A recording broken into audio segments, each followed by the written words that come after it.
morning, good morning!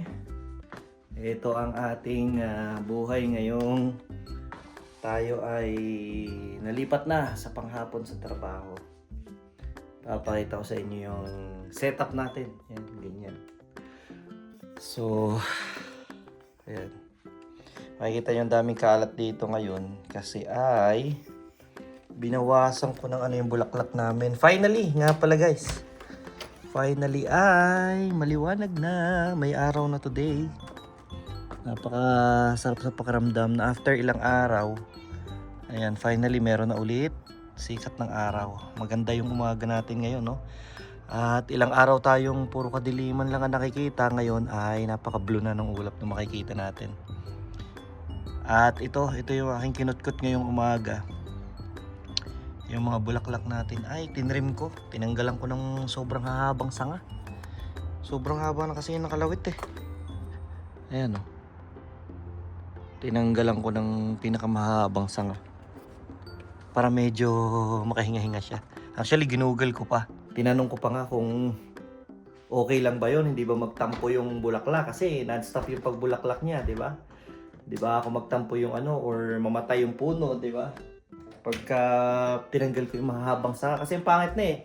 Nakalaylay na, sobrang haba. Tapos dahil sa malalakas na hangin nung nakaraang araw, nagkumpulan sa dalawang side. Tapos yung dalawang side, kalbo.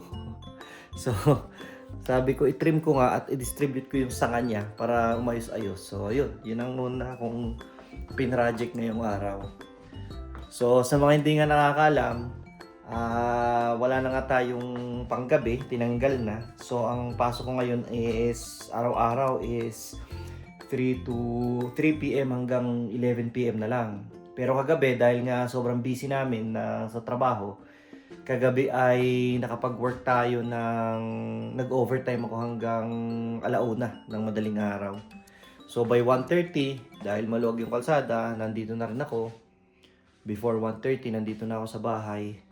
And kahit paano, kahit na nag-overtime tayo ng 2 hours, nakakatulog pa rin naman tayo ng masarap. Para sa akin, masarap na yun kasi sabihin na natin nakatulog ako ng 2, 3, 4, 5, 6, 7:30. So that's 5.5 na straight na tulog na nagawa ko. Nung panggabi ako, pag nakalimang oras ako, maswerte na ako. Pero ngayon, nag-overtime na ako ng 2 hours pero nakakatulog pa ako ng 5.5 na straight na tulog. So, goods na sa akin yun. So, ngayon nga, ay anong oras pa lang? It's 9 o'clock. Ito kaya nga tayo nakasombrero kasi kahatid ko lang sa mga bata ng 8:35. Mami naman, parang mga 8 o'clock ay umalis na. Or before 8, umalis na siya ng bahay. So, nasa trabaho na. So, ibig sabihin, ngayong umaga, buong umaga na to, hanggang mamayang 3 p.m., ako lang mag-isa dito sa bahay. Nasa sa akin kung meron akong mga bagay na gustong kutkutin, kagaya na nga lamang nitong halaman na to, di ba? Na, ayan nga, na simulan kong putputin at ayusin. Maglinis ng bahay, magluto. Yung lulutuin ko is pang tanghalian ko, pang baon ko na rin, pang lunch break ko sa trabaho. At yung iba pang ulam nila mamayang gabi, niluluto ko na rin yon. Kung makikita nyo, eto meron tayong chicken naman ngayon, yung ibinaba nila para lutuin ko. So, ganyan ang buhay natin. Kung tulog lang ang pag-uusapan, itong shift na to, mas marami kaming tulog or mas masarap yung tulog namin. 'Di ba? Kasi isipin mo, pag-uwi mo ng alas 11, 11:30 ng hating gabi, matutulog ka talagang, as in yung talagang normal na tulog. Para bagang nag-Netflix ka lang, tapos medyo ginanahan ka mag-Netflix, umabot ka ng alas 12 ng ating gabi, tapos natulog ka. Parang ganun lang yung nangyari. Pero as compared nung panggabi kami, ngayon yung tulog namin is madilim talaga. So kung kagaya ngayong araw na to, sobrang liwanag pag umaga, di ba? Usually, liwanag namin nagsisimula maaga pa, before 6, maliwanag na. Tapos, hanggang alas 10 na ng gabi, maliwanag. So, hindi na namin problema ngayon yung hirap makatulog dahil nga maaraw. Kasi nga, ang uwi namin yan, ang tulog namin yan is talagang ano na, gabi na. Night sleep na talaga siya. So, kahit paano, sa health, siguro naman, kahit paano, mas maganda yun. Kaya nga lang, ang talagang nawala sa amin, sa akin ha, personally, yung oras na nakakasama mo, nakakabanding mo yung mga bata. Ang oras lang na nakausap ko sila, kanina, bago sila pumasok. So, gising na sila ng alas 7.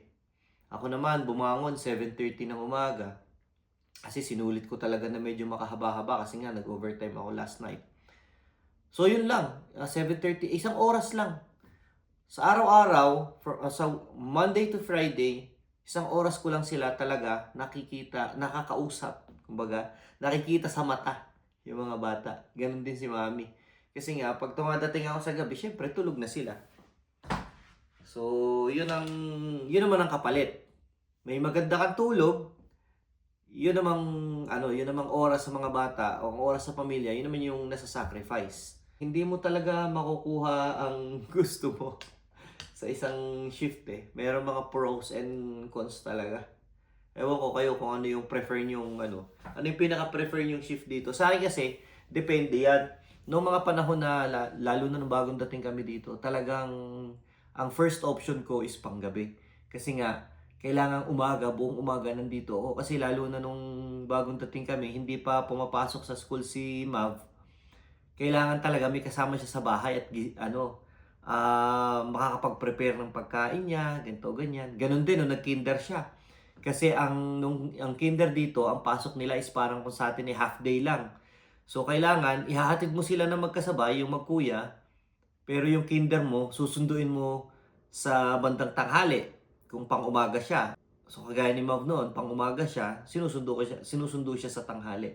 So pagka mga ganong setup, kailangan talaga kung hindi mo before after care yung bata, before after school na parang daycare, kailangan talaga ang isa sa inyo mag-asawa ay panggabi para may kasama talaga yung bata dito sa bahay.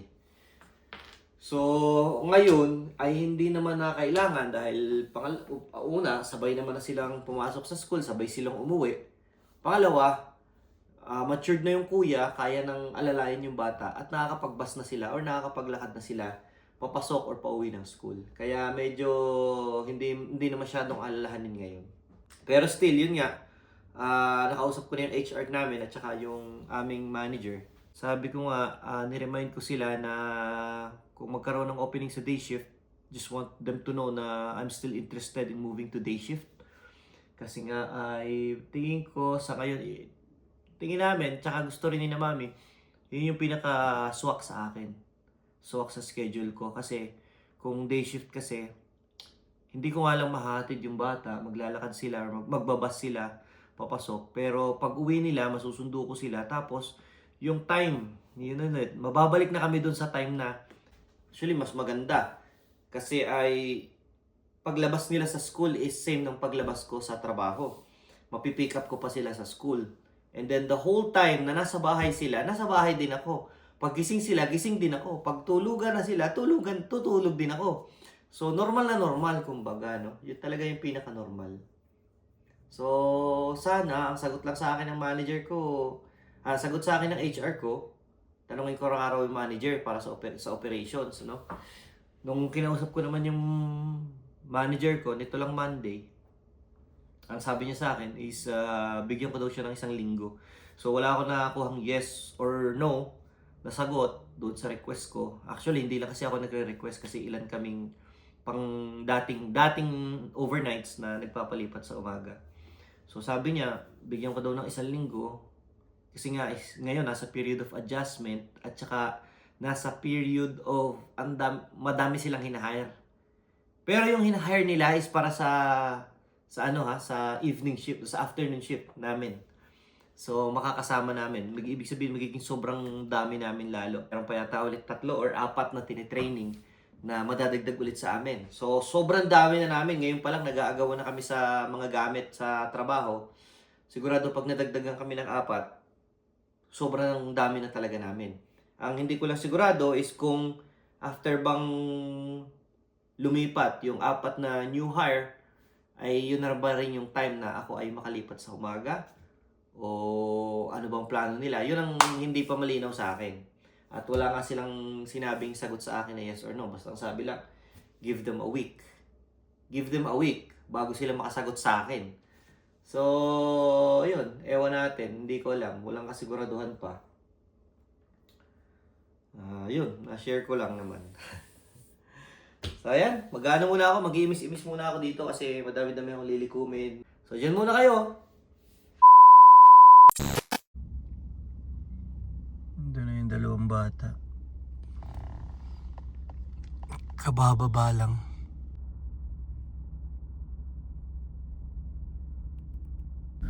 Grabe guys, ngayon ko lang naranasan tong ganito na inip ako bago matapos yung linggo na to. Unang linggo ko pa lamang sa panggabi, pero ang feeling ko ay isang buwan na ako dito. Kahit naman si Mami, yun din ang sabi. Na ano, sabi nga ni Mami sa akin, hindi ko gusto yung shift mo. Kasi kaya lang kami nagkakausap, parang nga kami long distance relationship. Pag break time ko sa gabi, alas 8 ng gabi, tumatawag ako sa kanila. Yun, doon ko lang sila nakakausap. Lalo na si Mami. Alas 8 ko lang ng gabi nakakausap sa telepono pa. Bira. Walang kabuhay-buhay ang shift na to. Panghapon. Mauubos ko na nga yung dandelion sa harap at likod ng bahay.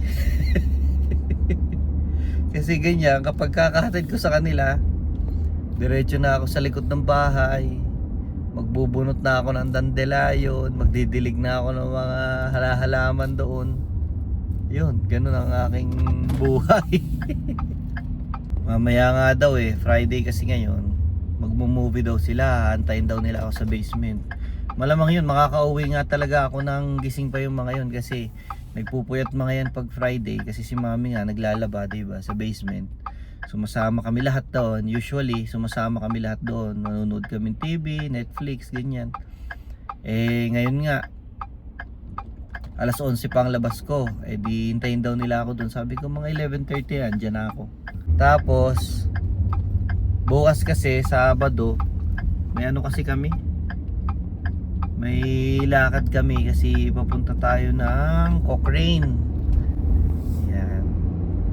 At ngayon mag-aanak kami sa sa binyag ng anak ni Merlin. Sa binyag ni Mitzi. Ninong-ninang kami ni Mami. Kuya Angelo sa Cochrane bukas. Kaya yan, samahan nyo kami doon sa Cochrane.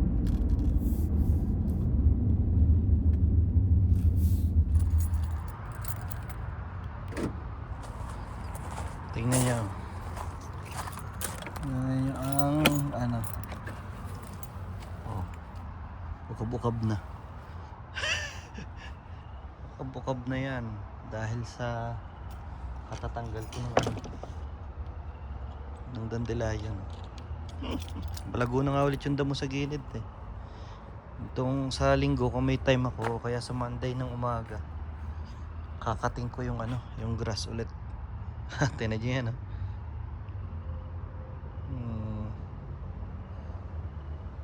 ukit 2,000 years later.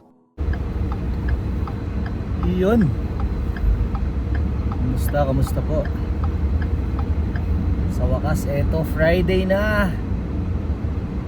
Makakatapos na tayo ng isang linggo sa bagong shift natin. Mga bata, wala nang tinigilan kundi palaging tanong sa akin, Daddy, kailan ka magiging pang umaga? O araw, tinatanong ako, Daddy, kailan ka magiging pang umaga?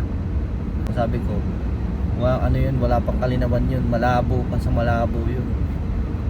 Kung mangyayari ba yun? The next day. Hello!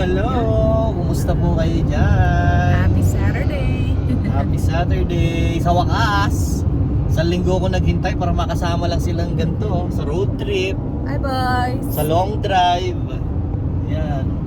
Sa linggo kong hinintay ito kasi lagi nakikita ko lang sila tulog.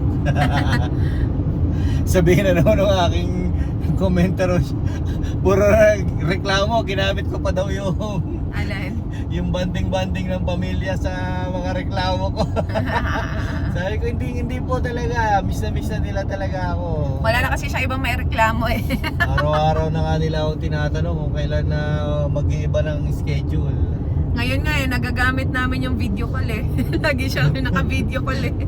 Para kaming mga LDR. LDR na nagbe-video call pa kami araw-araw. Tuwing lunch break ko sa trabaho, alas 8. Nasa bahay sila lahat. So, nagbe-video call kami lagi. Pira. Hindi na magpangita.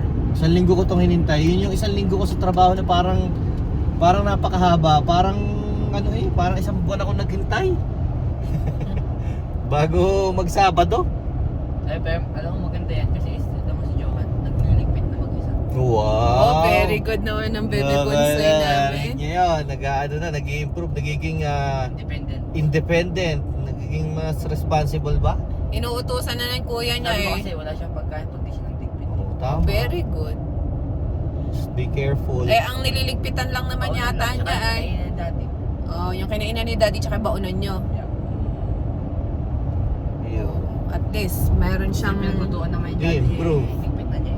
Oo. Pero malungkot pa din kasi hindi nga tayo dati sanay tayo araw-araw may moments. Kaya nga, Kahit walking lang, sabay-sabay kumain. wala na kaming time magsabay-sabay. Ngayon wala. Wala, sad life. Ganun talaga ang buhay. Hindi lahat ng yung makukuha mo. Tsaka maganda dun is may trabaho. Yun yun. Siyempre.